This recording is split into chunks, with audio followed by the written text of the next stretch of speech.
Imaginez un monde où vous êtes constamment épié par votre gouvernement. Des caméras et des micros partout, dans la rue, chez vous, à travers votre webcam, votre téléphone. La moindre de vos activités en ligne est tracée, contrôlée, censurée. Cette ambiance, les chrétiens chinois la connaissent bien. Ils savent que leurs faits et gestes sont régulièrement épiés par le gouvernement chinois. Que ce soit par la vidéosurveillance ou le blocage de l'information, les chrétiens doivent apprendre à vivre l'évangile dans cet environnement. Peony a accepté d'en parler. Tout ce qu'on peut vous dire, c'est qu'il s'agit d'une chrétienne chinoise. Mais son nom, sa voix et son visage ont été modifiés pour protéger son anonymat.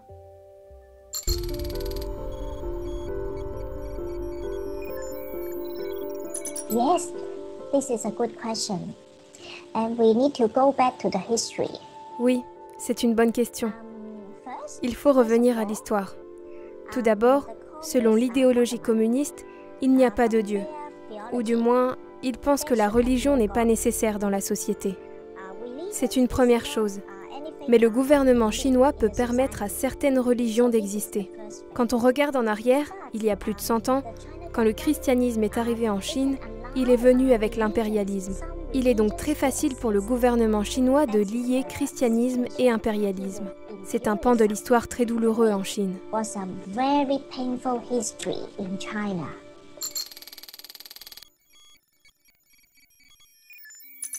I would say everyone in the urban area have their own smartphone. En Chine, presque tout le monde en zone urbaine possède son propre smartphone.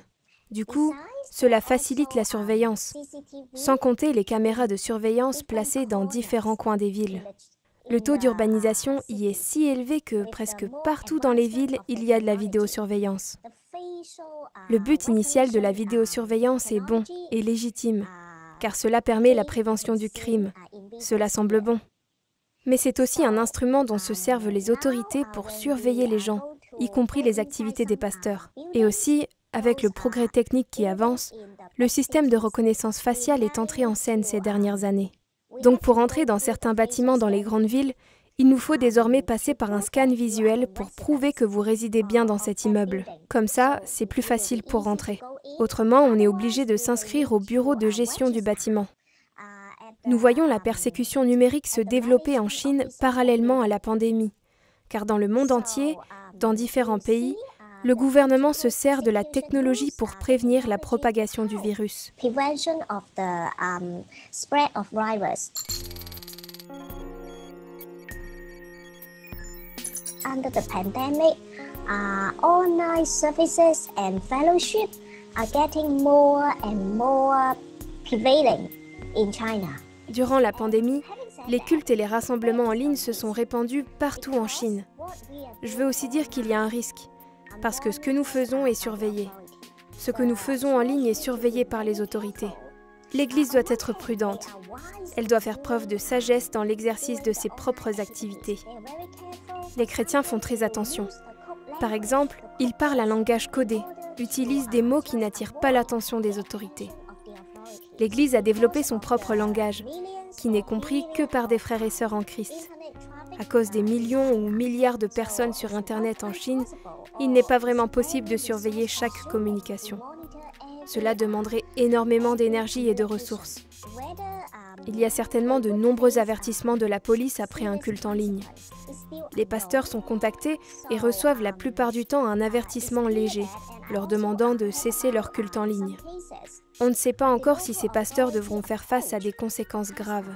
J'ai aussi entendu parler de certains cas où les autorités locales approchent le pasteur et lui disent simplement « Je ne veux pas vraiment vous arrêter, mais vous devriez faire plus attention sur Internet, s'il vous plaît, parce que les autorités locales ne veulent pas vraiment avoir à faire du tort à l'Église. » Si ce sont des activités en ligne uniquement entre des églises en Chine, c'est moins risqué. Mais s'il s'agit d'événements en commun avec des églises à l'étranger, on peut être sûr que ce sera surveillé. Surely, it would be monitored. Just like in China, we have the Chinese social media, which is very popular. Chez nous, les réseaux sociaux chinois sont très populaires et les gens y vont principalement pour partager leurs messages, comme le font les gens de l'étranger en utilisant Facebook ou Instagram. Mais nos réseaux sociaux sont surveillés et les chrétiens sont très actifs dans le partage de leur foi sur les médias sociaux. Par le passé, des églises et des groupes chrétiens créaient leurs propres comptes pour partager énormément de contenu biblique en ligne. Et récemment, ces 2 ou 3 dernières années, j'ai vu ces comptes diminuer à vue d'œil à cause de la surveillance numérique. Certains contenus chrétiens pointés par le gouvernement sont jugés trop sensibles. Le gouvernement supprime alors ces contenus d'Internet. Et parfois, mais pas très souvent, le gouvernement ferme tout bonnement le compte pour que plus personne ne reçoive de messages. Au fil des ans, j'ai suivi un certain nombre de ces comptes. Au cours des 2 dernières années, j'ai vu que plusieurs de ces comptes avaient déjà arrêté de partager quoi que ce soit. Et je vois également que de plus en plus de messages sont supprimés, même si le compte existe encore. Du coup, quand je lis quelque chose d'intéressant sur les réseaux, je le partage immédiatement autour de moi, car demain, peut-être que ce message aura disparu. Si je trouve quelque chose de vraiment intéressant, je le télécharge de mon côté et je le conserve dans mon smartphone ou mon ordinateur, avant que ça ne disparaisse, parfois dès le lendemain. Je sais qu'il y a des églises qui continuent leurs activités en ligne, malgré les avertissements, souvent sans grand danger. Mais il faut savoir que la situation devient de plus en plus incertaine en Chine ces dernières années. Ce qu'on peut faire aujourd'hui, on ne sait pas si on pourra encore le faire demain. What you can do today, I cannot guarantee you can continue tomorrow. On l'aura compris, loin de se décourager, l'Église chinoise s'adapte. Et elle continue de grandir, au point de compter aujourd'hui autant, voire plus de fidèles que le Parti communiste. Ils sont près de 100 millions. Et 40 ans après le projet Perle, le projet qui a permis le débarquement clandestin d'1 million de Bibles sur une plage chinoise, c'était en 1981, eh bien le régime n'a toujours pas réussi à faire taire les chrétiens. Pourtant, la situation des chrétiens se détériore, notamment depuis que le président Xi Jinping a réaffirmé son objectif de siniser les religions, c'est-à-dire d'adapter les religions aux valeurs culturelles chinoises. Il en a parlé très clairement dans son discours donné lors du 19e congrès du Parti communiste chinois, c'était en octobre 2017. Résultat, 4 ans plus tard, la Chine est à la 17e place de l'index mondial de persécution des chrétiens. Il y a 3 ans, elle était à la 43e place et aujourd'hui, elle est à la 17e, le 17e pays où les chrétiens sont le plus persécutés dans le monde. Et pour donner un exemple très concret de cette volonté du gouvernement chinois de siniser les religions, eh bien, j'aimerais vous parler d'un manuel officiel d'éthique chinois. Dans ce manuel, un passage de la Bible a été modifié. Il s'agit de l'extrait de la Bible où Jésus-Christ a sauvé la vie à une femme adultère. Ce manuel d'éthique chinois dit que Jésus-Christ a lapidé la femme adultère, en déclarant que lui-même est pécheur. C'est profondément choquant. Pourquoi? Parce que cela vient inverser le message de pardon et de grâce de l'Évangile, et en plus de cela, ça touche à la perfection de Jésus-Christ qui est essentielle pour le salut du croyant. Vous avez aussi sans doute entendu parler de la minorité musulmane des Ouïghours, qui sont durement persécutés dans la province du Xinjiang. Selon des ONG, plus d'1 million de Ouïghours seraient déplacés dans des camps de rééducation. C'est absolument terrible. Et c'est une problématique dont nous n'avons pas l'expertise. Mais ce que nous savons, c'est qu'en 2018, au moins 6000 chrétiens ouïghours, des anciens musulmans convertis au christianisme, ont été envoyés dans ces camps. Ce qui est également vraiment triste, c'est que les églises peuvent être utilisées dans cette région comme un instrument de la persécution. En effet, au Xinjiang, il y a une église officiellement reconnue par le gouvernement qui demande à ses membres de faire la queue pour passer par un programme de reconnaissance faciale. Sinon, eh bien, ils ne peuvent pas entrer dans l'église. Il est donc plus facile pour le gouvernement de traquer ses citoyens. En Chine, l'étau se resserre sur les chrétiens, mais beaucoup d'entre eux font preuve de courage. Le pasteur Wang Yi est un des pasteurs protestants les plus éminents de Chine, un défenseur renommé des droits de l'homme et un dirigeant de mouvement d'église. Eh bien, il purge actuellement une peine de 9 ans de prison. Il est condamné pour incitation à la subversion contre l'État chinois et opération commerciale illégale. Son église, Early Rain Covenant, s'est particulièrement fait une renommée en Chine pour son choix de rester une église de maison non enregistrée. Malgré l'arrestation de son pasteur, eh bien, cette église continue de diffuser l'évangile en ligne et elle continue à publier des prédications et des études sur Internet.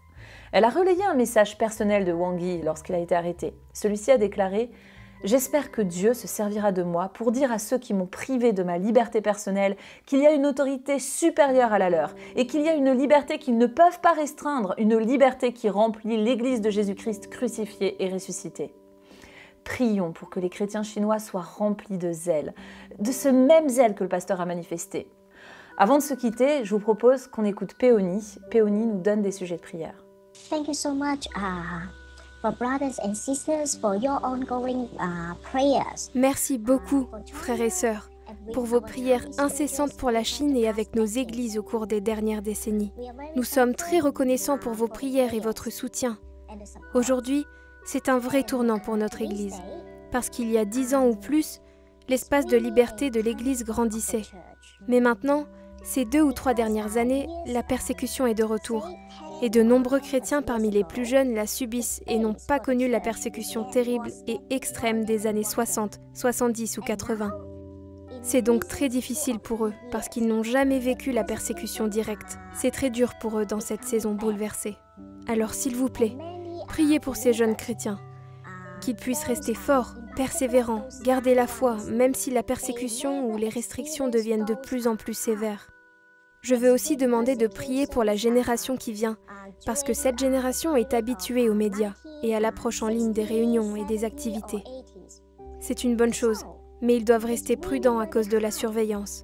Et d'un autre côté, il leur faut plus que le virtuel, il leur faut du personnel, une relation et un contact en face à face, notamment avec la génération plus âgée, des chrétiens mûrs et qui ont de l'expérience dans la vie chrétienne. Il est vraiment difficile pour nous de guider la génération qui vient à cause de tous ces défis. Alors s'il vous plaît, priez avec nous pour que les chrétiens et l'Église de Chine continuent à faire preuve de courage, de sainteté, de fidélité à Dieu, de sagesse et de créativité pour maintenir la communion fraternelle, pour faire encore des disciples et prendre soin des chrétiens. Merci. Merci infiniment pour vos prières. Thank you. Thank you very much for your prayers.